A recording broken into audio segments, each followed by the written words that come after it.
grant opportunities that we have run across. But they have databases and things that they can pursue, and I think the only thing holding them back is time, because they're sharing their job responsibilities. Right. Yeah, that's being talked about. Yeah. Go ahead. Oh, I was just going to say, yeah, that has been a topic of interest. Doing this series of podcasts, that's been a topic of interest with a lot of the candidates. So it sounds like that's going to be something that the citizens can look forward to in the future. Yeah, and I'm a member, like I said, of Parks and Rec and the Brant Pike Revitalization Committees, and so I'm very committed to this goal. But we're not going to be able to do this without public-private partnerships.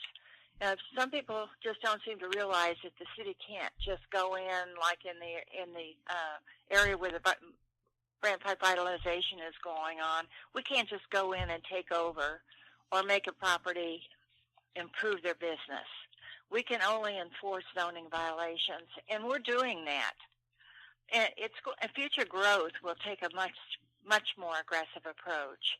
And we're currently working on ways to incentivize these businesses to make their properties more desirable to new businesses, or to use other methods to make them available to new business prospects if those current business or property owners, don't want to participate in the revitalization. So there's a lot of options that the city has, and we are looking into those. I know, once again, people are impatient, but like I said, you just can't go in there and make the property owners do something. Mm-hmm. What do you think Huber Heights is doing well? What do you think council, city government, community? What do you think Huber is doing well?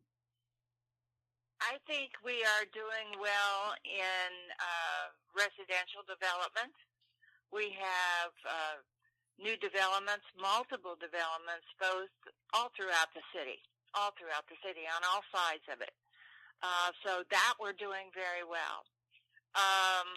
What I think, and we are bringing in new businesses.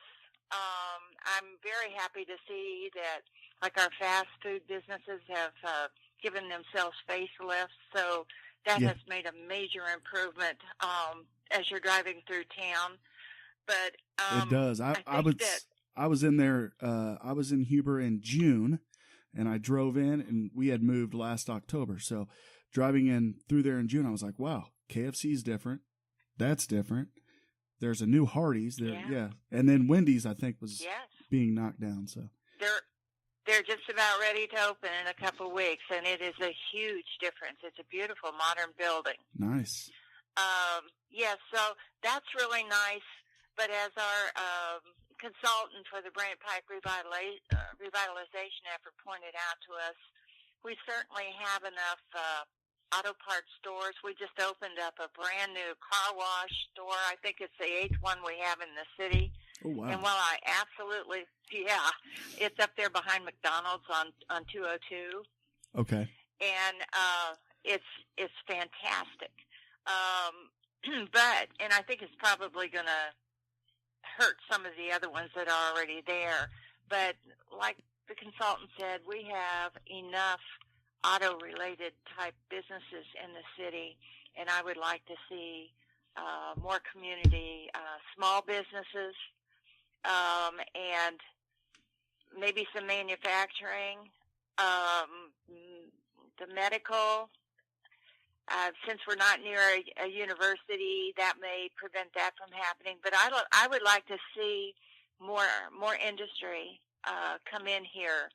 And I think they should be breaking ground soon on the new hotel that's going to be built near T.J. Chomps. And I think that's going to be the catalyst for more development up there on Executive Boulevard in the area previously known as the Heights.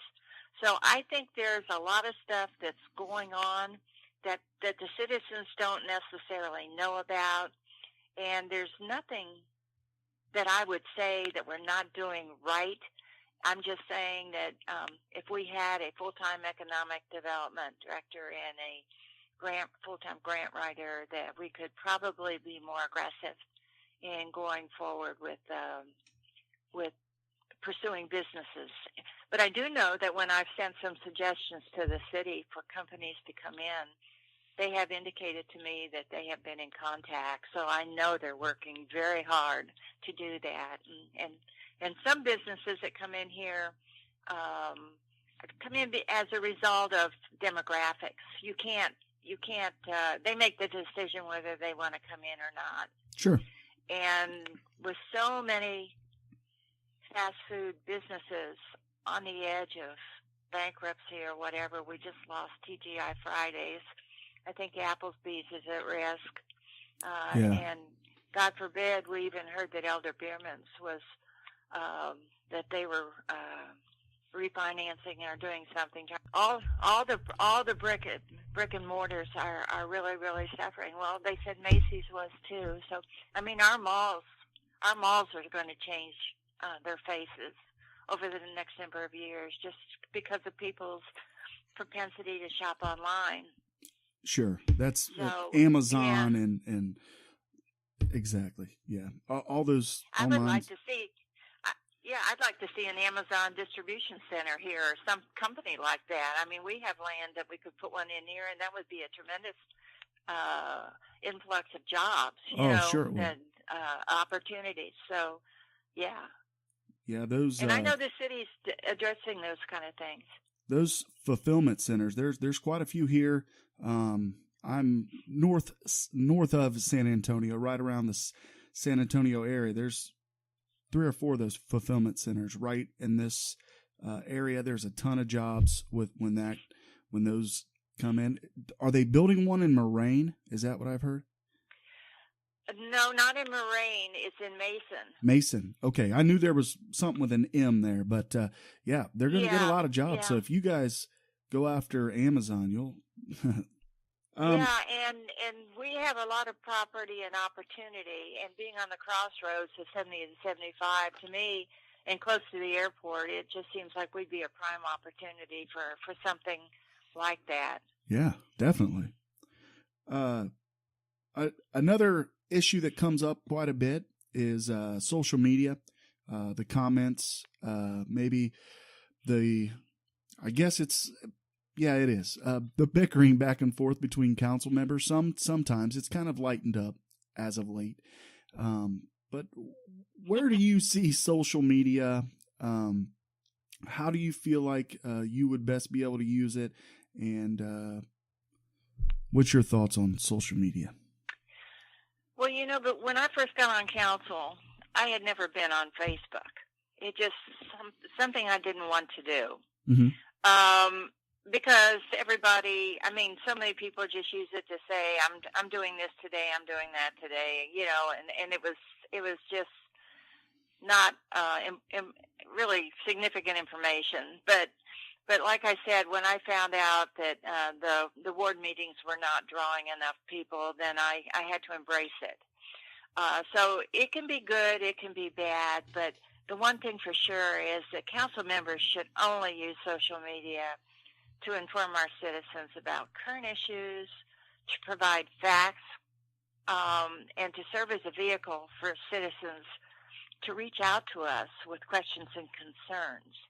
Mm-hmm. And respectable debate is good. However, it should never be used to attack or criticize citizens or to have public agreements with other council members. That is just horrible. When used correctly, it can be a valuable tool. And I've used my Ward 5 Facebook page to inform residents of valuable information, respond to their concerns, and if reelected to council, I will continue to use social media as a means of ensuring the residents have easy access to me and to information about what's going on in Huber Heights. Good deal. Another issue that's been talked about, it's been talked about on social media at the council meetings from time to time, it gets brought up, is in May, the voters chose to, I guess it would be vote down to remove the residency requirement for the city manager. So it remains in the charter. What are your feelings with that moving forward? And there's the question. What are your thoughts on the residency requirements? Yeah. I have supported every issue that our residents have voted for. And that's my job, because I am their voice, to council, on council, and I work for them. However, our city attorney has stated numerous times that because of an Ohio Supreme Court ruling, that our charter residency requirement is unenforceable. Mm-hmm. Now, I understand that there are those in the community and on council that believe that there's a small section in the ruling that exempts our city manager from that ruling. But until that language is challenged in the courts, I feel we are bound to abide by the Supreme Court ruling because it supersedes our charter. And while I truly understand the impatience that a lot of people have with this issue not being brought to closure, I assure you it will be resolved. Since our current city manager has been in this position for, 4 or 5 years, and no one on council has questioned the great job that he's done for our city, that there are multiple options that we are looking at for addressing this, and each one of those options has a legal implication. Mm-hmm. So we are weighing each one of them carefully to minimize any potential financial impact to our city. And I know that's probably not the answer that people want to hear, but as council people, we have to do things that don't have severe financial implications on our city. And all I can say is we are still working it. Unfortunately, it's not working as fast as people want, but by no means are we not just sitting. We're not sitting on it. We're trying to find the best way forward, the best way that's the best solution for everyone involved. Sure, because it is a divided issue. Yes, it is. It is. It really is. And Rob has done a fantastic job for us. And I've heard many people, not just staff, but in the community, say that he's been the best city manager we've had up to now. And his current contract does not have a residency requirement. So having said that, we want, one of the options is to give him a pass on it right now and impose the requirement on the next city manager, give him a waiver basically.